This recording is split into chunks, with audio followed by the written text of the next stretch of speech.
from my life. I'm here not to try it all. I'm ready to take the fall, 'cause I'm an original. Why deny it? And I won't waste my life being typical. I'ma be original, even when it's difficult. And I won't change myself when they tell me no. I'ma be original. I'ma be original.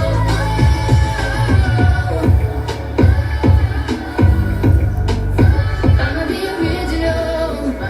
I'ma be original.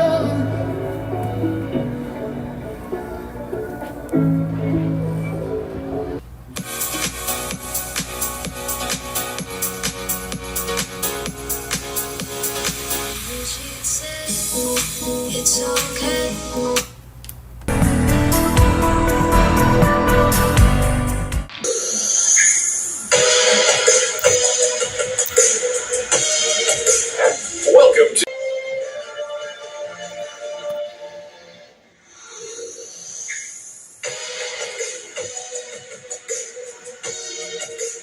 Welcome to Films and Stars. Welcome to Films and Stars على قناة MBC4 Edits. Insider's Guide to the Movies.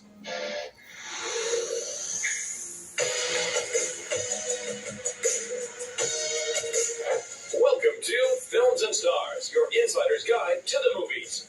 This week, we stand in awe of Michelle Monaghan's cinematic versatility. But for now, she's a successful TV star out on a girls' trip in The White Lotus Season 3. Movie Report.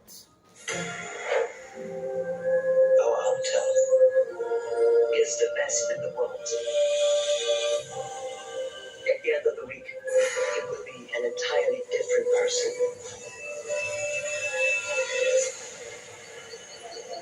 To Thailand and a week of new memories.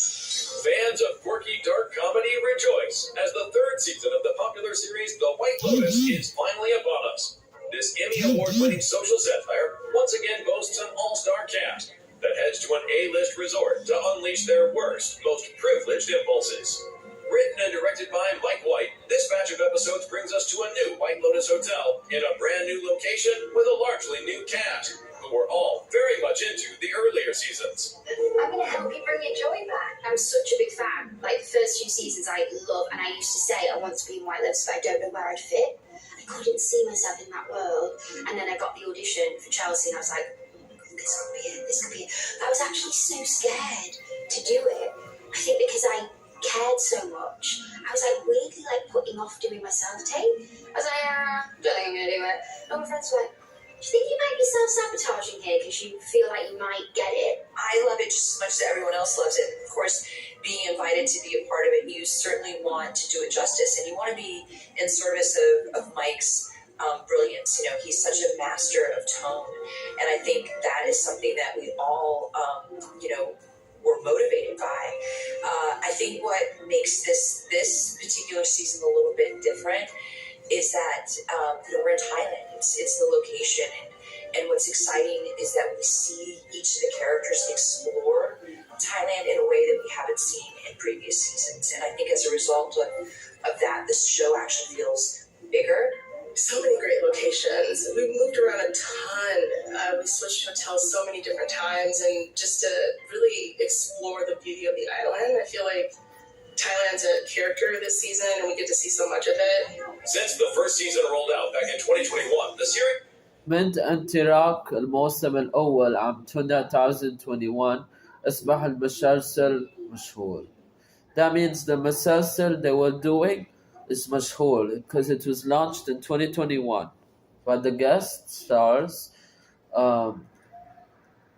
these guests like myself. It's the location, and what's exciting The lady with the white shirt, the White Lotus.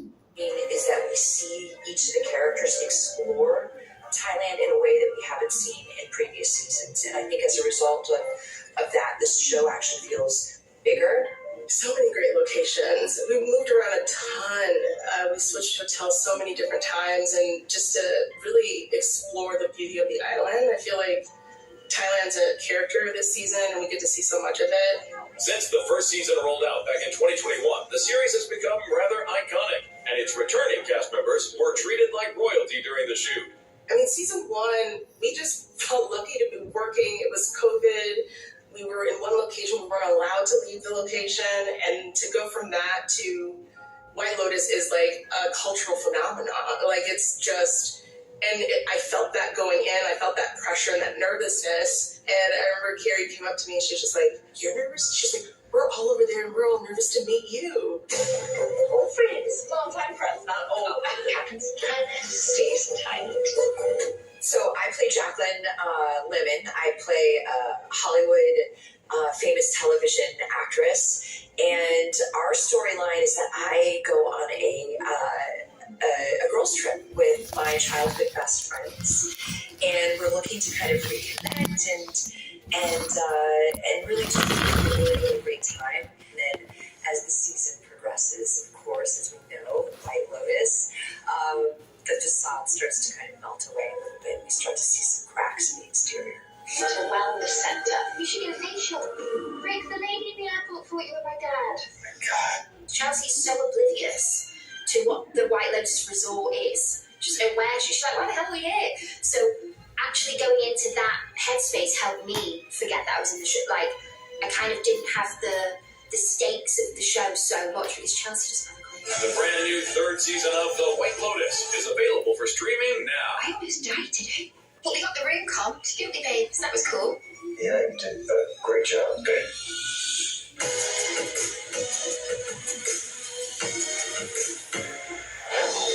Michelle Monaghan started her career in showbiz as a model before segueing into acting. She soon became known for her versatility, surprisingly good in everything from comedy to action to intense drama. I think it's just people mistake me for being just like really, really happy all the time. It's like I really like to explore the darker sides of roles, and that is just, obviously that's what actors do. That's our job.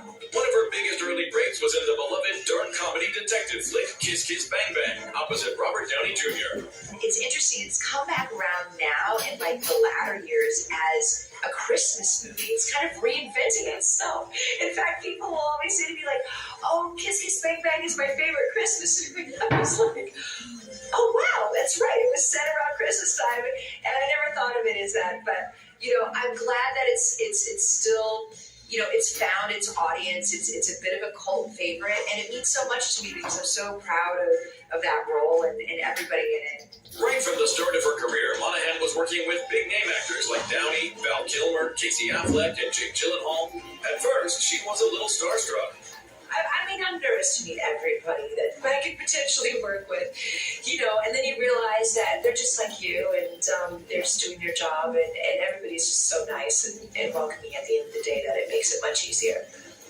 Michelle has appeared in several rom-coms, such as Maid of Honor and The Heartbreak Kid, and knows that being funny is harder than it looks.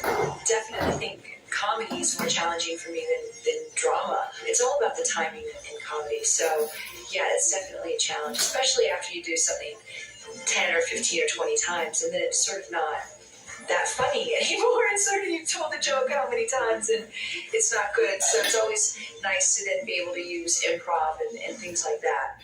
Among the big blockbusters on her resume is the Mission Impossible series, where she played the wife of Tom Cruise's character. She joined the team in the third installment, in which she gets kidnapped by a villainous Philip Seymour Hoffman. That was just such an extraordinary experience from beginning to end. Certainly that film, I think one of my first days on set actually was the scene it was the opening scene of that film with Philip and Tom. As intense as it looked like, of course, Philip's such a tremendous actor and, just such a talent we were so fortunate to be graced with. 2021 found her back with her Gone Baby Gone co-star Casey Affleck for the psychological thriller Every Breath You Take. Well, listen, that movie remains, a highlight. I'm very proud of that movie. And so this was a really great opportunity to kind of creatively reunite with Casey. And once we got in that creative space again, I was reminded of, really what a tremendous actor he is. Michelle Monaghan is clearly one of the most versatile stars in the business. Well, I think it's predominantly like that I get to learn so much about myself, and it's really challenging for me, and I feel really I'm always in awe of it, and sort of the fears that it kind of brings up in me, and I really just like going for it at the end of the day and sort of kind of tackling those fears, I guess, and it's really fulfilling.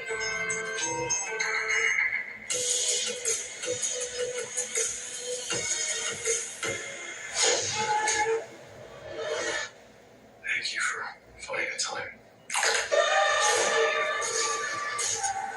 I will admit, it's not entirely unpleasant seeing you again.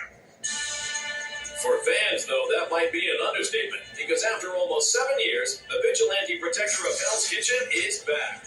Naturally, there was no other place to celebrate the premiere than in Daredevil City, New York.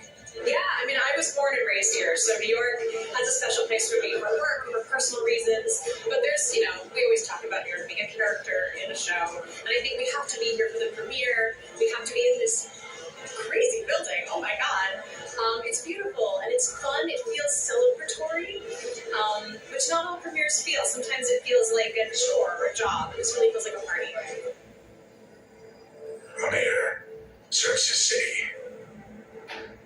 I can see you're not entirely convinced. Can you blame me? Born Again continues on from the 3 seasons of Daredevil on Netflix, now at a new home on Disney+. It's so great. We're so happy about the show being back, and we had such a great time doing the first season. It was hard, it was difficult, but we pulled it off somehow in some way. It seems like, and it's just very exciting. Yeah, I'm still pinching myself. I never believed this moment would happen. So, after all these years, I think it's been 6 years since we last had an episode released, and it's just surreal. It's surreal. I can't shake the feeling that you're gaining the system. Why did you stop being a vigilante? The lines crossed. First Kevin asked us to do, I think he asked you to do Spider-Man first. Welcome to